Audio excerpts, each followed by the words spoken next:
대표적인 성분 5가지에 대해서 말씀을 드려보고자 합니다. 비타민C 및 비타민C 유도체, 나이아신 아마이드, 레티놀, 트라넥삼산, 세라마이드, 천연 보습인자, 각 화장품 성분들이 도움이 된다고 해서 무턱대고 한 번에 다양한 기능성 제품들을 도포하는 것은 권하지 않습니다. 안녕하세요. 피부를 위한 건강한 수다 지톡스 피부과 전문의 손지희 원장입니다. 안녕하세요 원장님. 요즘 화장품이 성분도 진짜 좋아지고 종류가 진짜 다양한데요. 피부과 안 가고 집에서 홈케어 도대체 어떻게 하나요? 스킨, 토너, 앰플, 에센스, 에멀전, 로션, 크림 등등등 정말 다양한 형태, 다양한 제형의 화장품 종류들이 많고 주름 개선 기능성, 미백 개선 기능성 등등 다양한 기능성 화장품 종류들도 많은데요. 사실 우리나라에 유독 이러한 화장품 세트, 화장품 패키지가 많다는 것을 알고 계시나요? 스킨, 로션, 에센스, 크림, 선크림 등 꼭 필요한 단계는 사실 클렌징, 보습, 자외선 차단제만 잘 해주셔도 됩니다. 피부 화장품에는 다단계가 필요가 없어요. 첫 번째, 클렌징. 물론 두껍게 화려한 화장을 한 날에는 좀 더 클렌징에 집중을 해서 잘 닦아주는 것이 좋겠지만 굳이 매일 이중 세안을 과도하게 할 필요는 없습니다. 가급적 민감한 피부, 예민한 피부이신 분들의 경우에는 젤 클렌저 형태를 사용해 주시는 것이 좋습니다. 기본적으로 유분이 많은 분들의 경우에는 효소 파우더, 엔자임 파우더 형태의 가루 클렌저를 사용해 주셔도 좋고요. 기본적으로 약산성 폼 클렌저를 추천드립니다. 클렌징 후에 너무 당기는 느낌, 뽀드득거리는 느낌은 좋지 않은데요. 세정제에 들어있는 보습 성분이 피부 속 유수분을 적절히 유지시켜 줄 수 있도록 올바른 세안제로, 올바른 방법으로 세안해 보세요. 어떻게 하는 것이 올바른 세안 방법인가요? 피부에는 가급적 마찰 자극을 주지 않는 것이 좋은데요. 클렌징을 할 때에도 가급적 벅벅 문지르지 않는 것이 좋습니다. 부드럽게 아기 피부를 다루듯이 세안해 주시는 것이 중요합니다.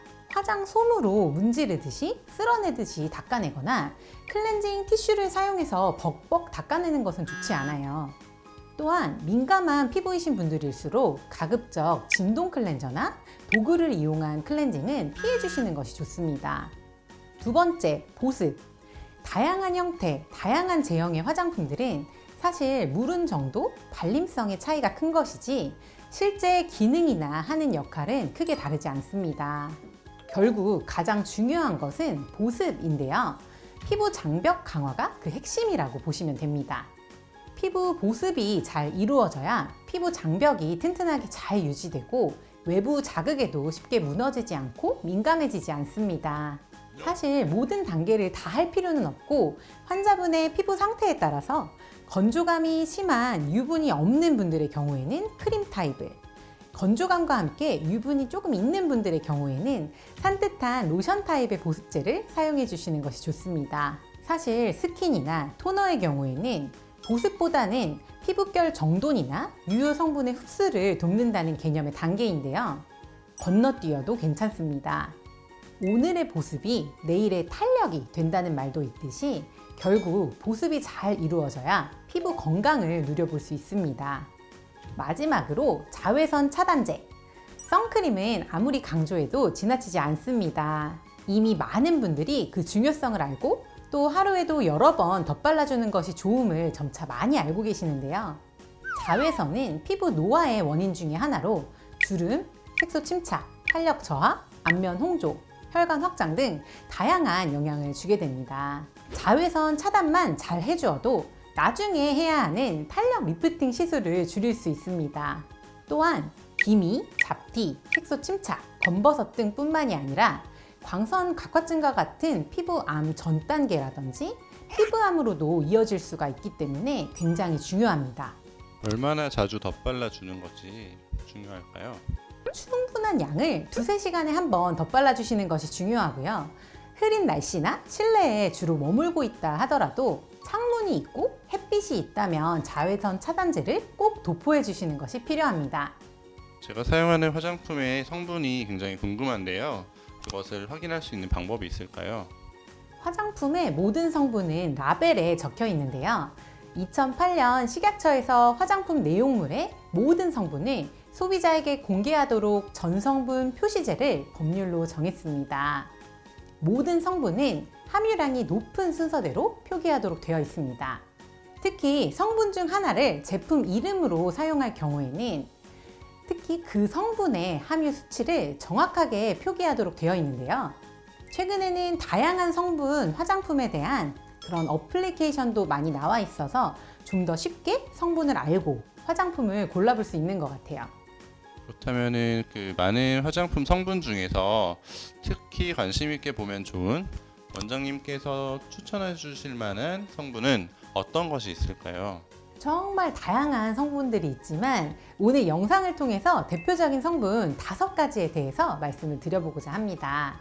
비타민C 및 비타민C 유도체. 멜라닌 세포에서 멜라닌이 형성되는 과정을 억제해주는 중요한 역할을 하는데요. 이와 같이 미백과 관련된 역할뿐만이 아니라 콜라겐 형성에도 도움을 줍니다. 아무래도 순수 비타민C의 경우에는 사용 시에 약간 따가움이라든지 여드름이나 트러블이 올라오는 분들도 있을 수 있는데요. 비타민C 유도체의 경우에는 이런 자극감도 줄여주고 순수 비타민C보다는 산화되거나 변성되는 것이 적어서 좀 더 손쉽게 활용하기가 좋습니다. 나이아신 아마이드. 나이아신 아마이드는 피지 조절을 해주는 좋은 성분으로 주로 여드름 라인의 화장품에 많이 함유가 되어 있는데요.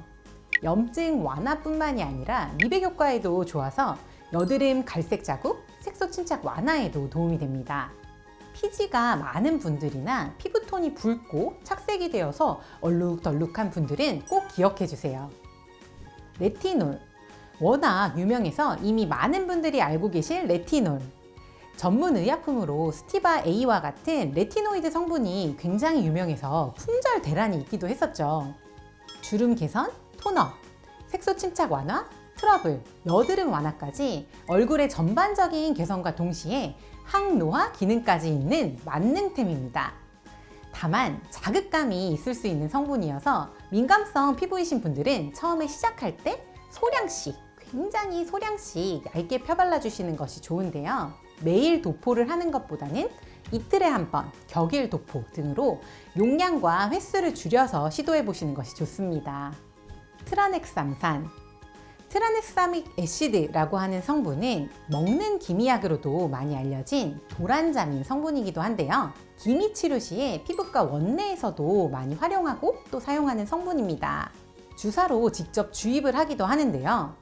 실제로 톤업 레이저를 진행하는 중인 환자분들에게도 시너지 효과를 위해서 경부약으로 처방드리기도 합니다. 최근 미백, 항노화 라인의 화장품에서 각광을 받고 있는 성분이라서 눈여겨보시면 좋을 것 같습니다. 세라마이드, 천연 보습 인자. 피부 장벽에 대한 이야기는 많이 들어보셨을 텐데요. 세라마이드는 이러한 피부세포 중 가장 바깥층을 구성하는 각질층의 핵심 성분으로 피부 장벽 지지를 이루는 주 성분입니다. 동시에 피부 노화와도 밀접하게 관련이 되어 있는데요. 피부 수분 보호 및 외부로부터 들어오는 각종 균이나 오염물질을 차단해주면서 피부의 보습, 균형을 유지를 해주는 역할을 합니다. 보통 생리적 지질 화학물이라고 해서 세라마이드 단독 함유된 제품보다도 지방산, 콜레스테롤이 적절한 비율로 섞여져 있을 때 보다 더 피부 장벽을 탄탄하게 만들어줄 수 있습니다. 해당 성분들을 꼭 눈여겨보시고 화장품 선택 시에 잘 활용해 주셨으면 좋겠습니다. 원장님께서 설명해 주신 5가지 성분을 들으니까 벌써 피부가 좋아지는 느낌인데요.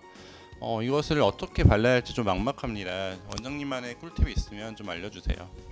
각 화장품 성분들이 도움이 된다고 해서 무턱대고 한 번에 다양한 기능성 제품들을 도포하는 것은 권하지 않습니다. 하루 중에서도 예를 들어서 오전에는 나이아신아마이드 성분의 화장품으로 케어를 해주고 저녁에는 레티놀 성분이 함유된 화장품으로 케어를 하는 것처럼 하루에 시간차를 두시고 홈케어를 해주시는 것도 좋은 방법이 될 수 있고요. 요일별로 나눠서 케어를 해보시는 것도 추천을 드립니다. 아무래도 각질 케어나 톤업 패드 정돈 하는 것들은 너무 자주 해주게 되면 피부에 자극이 많이 되기 때문에 매주 무슨 요일에 한 번, 이런 식으로 일주일에 한 번 정도로 횟수를 줄여서 진행해 보실 것을 추천드립니다. 결국 피부가 민감해지지 않도록 해주시는 것이 중요합니다. 중요한 것은 아무리 좋은 성분이라고 하더라도 본인에게 맞지 않는 성분일 수 있으니 새로운 화장품을 사용을 시작할 때는 소량씩 조심스럽게 바꿔보실 것을 추천드립니다. 또한 한 번에는 한 가지 제품을 변경하시고 너무 한 번에 이것저것 사용을 하거나 한 번에 통째로 화장품 라인을 변경하는 것은 피해주세요. 또한 특히 민감성, 예민한 피부이신 분들은 주요 자극이 될 수 있는 성분인 향료나 방부제 등의 성분들을 꼼꼼히 살펴보시고 제품을 선택해 보실 것을 추천드립니다.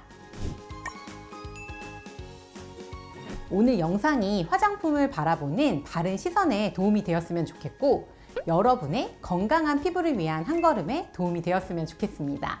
지금까지 지이톡스 피부과 전문의 손지희 원장이었습니다. 감사합니다.